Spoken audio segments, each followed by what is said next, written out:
Hello. Hello, I'm Sarah.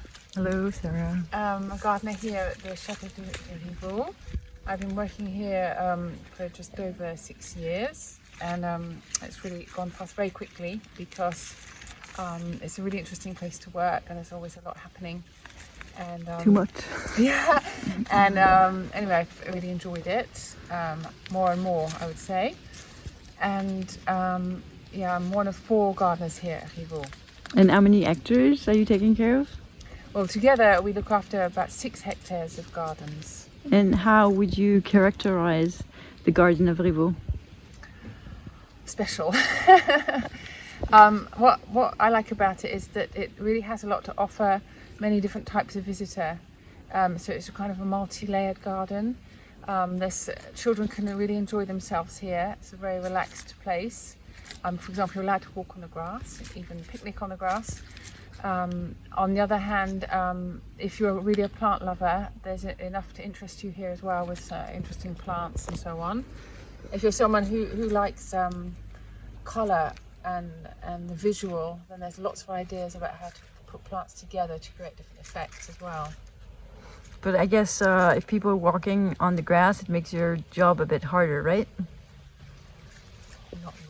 No, it's all right. No, it gives us pleasure, I think, to see people enjoying the garden.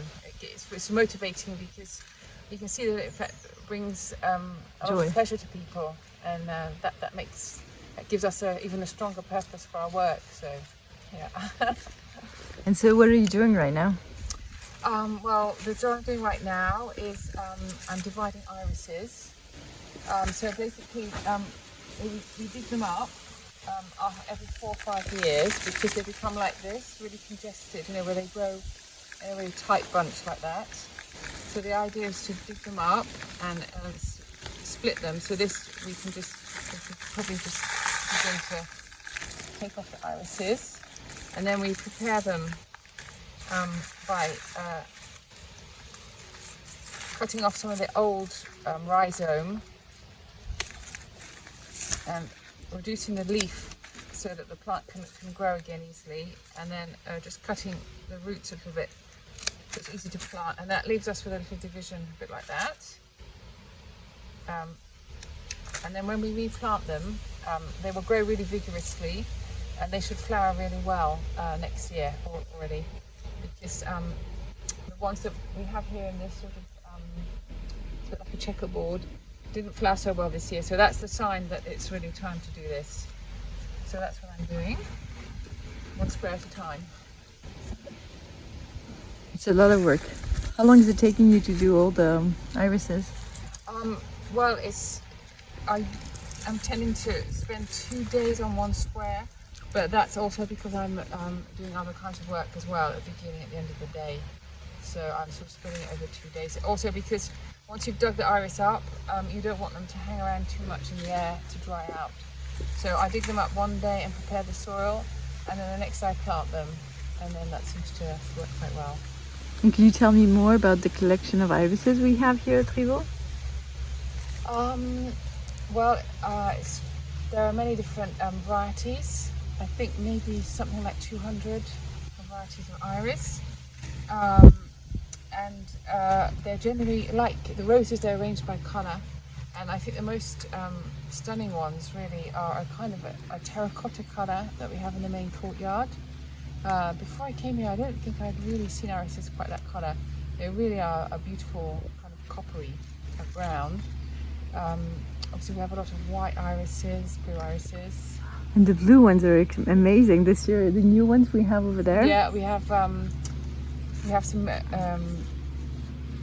a range of different blue irises that we've planted recently, so they should develop, and then they should be really marvellous in a few years. So how does it work? Do they need a bit of time to develop themselves? Well, from these divisions, it nevertheless will flower next year. So they're really tough plants. And although we're doing this job correctly, they pretty much can survive anything. They're really tough. You can pretty much neglect them, and they'll come back. They're really admirable. The only perhaps difficulty with them are some diseases they can get that can cause a bit of a problem. And are they sick right now if they're brown or not really? Well, it is the time of year when they start to enter dormancy. You know, it's normal that the leaves start turning brown. That's normal. But they also sometimes have these spots on them. That's the sign of a fungal disease. So, in fact, if we're not dividing the irises, we would anyway cut the leaves back and tear off any diseased leaves and not leave them on the ground.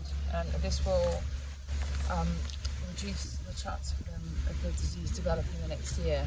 Because you don't use any pesticides or mushroom against? No. I mean, we do use a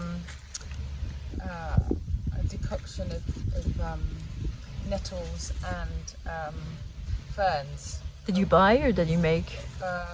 Well, we can do either, but we can buy it also in big cartons like this, and then you dilute it in water and you can spray it, for example, on different plants depending on their needs. It stimulates them and it can help reduce disease as well. And how would you characterize our gardens? Are they like English style, French style? Well, they're really a fusion of the two. There is the fact that, for example, perennial plants are combined with roses. That's typically, I would say, seems quite an English approach. And generally, the use of perennials in the garden isn't typical of a French garden. But I think what's interesting about it is it's a naturalistic style, I would say, which is also, in fact, comes from a more German approach. So there's that element as well. So the idea there is to combine plants together in such a way that there isn't a lot of bare earth, for example, so that this prevents weeds.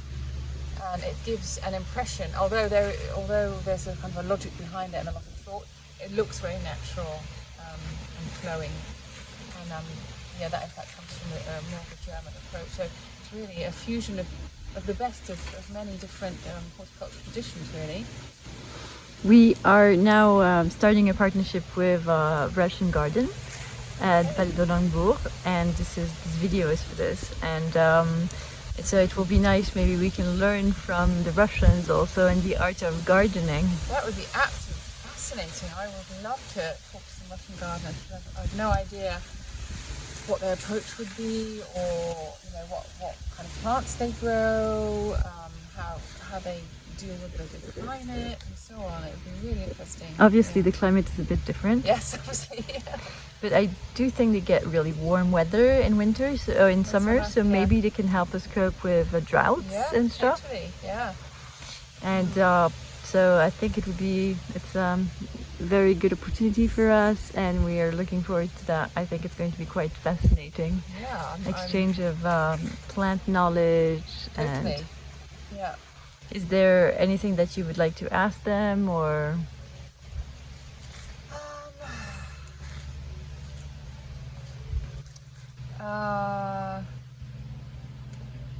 Well, I wouldn't mind learning about famous Russian plant breeders, because that's really something I don't know anything about. And for example, in what groups of plants would they have specialised? And maybe there's some plants there that I know, but I never knew that they actually were raised in Russia. That would be really interesting. Okay, well, thank you. And is there anything else that you would like to tell us about the garden right now, that you're doing right now, that you're thinking about? Well, obviously we're heading into autumn right now. Our main preoccupation at the moment is a little bit to prolong flowering as long as possible, so that visitors will always have something enjoyable to look at. So we might go through a border, for example, and cut out any flowers that are already finished flowering, and then this will suddenly looks like rejuvenating a border, because before it looked a little bit brown. If we cut off the dead flowers, everything that remains is given a new life. It looks more colourful. And does the sun, the fact that it's just so warm right now, actually helping continuing the flowering, or not so much? Well, that's a good question. Yeah, I think it could stimulate plants to think that the autumn isn't quite arrived yet, and that that they might make some new buds and some new flowers. Yeah, I hope so. Anyway, We'll see. Maybe too many bugs, but we'll see. yeah. Anyways, thank you so much, Sarah. You're welcome. I'm also looking forward to this partnership. I Yeah. think we'll learn a lot from each other, and it's always great, even with this COVID, to be able to communicate internationally and to be able to work together. Yeah, to be And- part of a bigger picture, really. Yeah, it's really Yes. interesting. Mm. Super. Well, thank you, and good luck with the irises. There's still a bit of work to do. Yeah, I've got a bit of a way to go, but I'm going to do So it. if I count correctly, 2 weeks, yes. Yeah. It's going to take me a few weeks, but I'll get there. Thank you very much, Sarah. Have a good day. Yeah, thanks. Bye.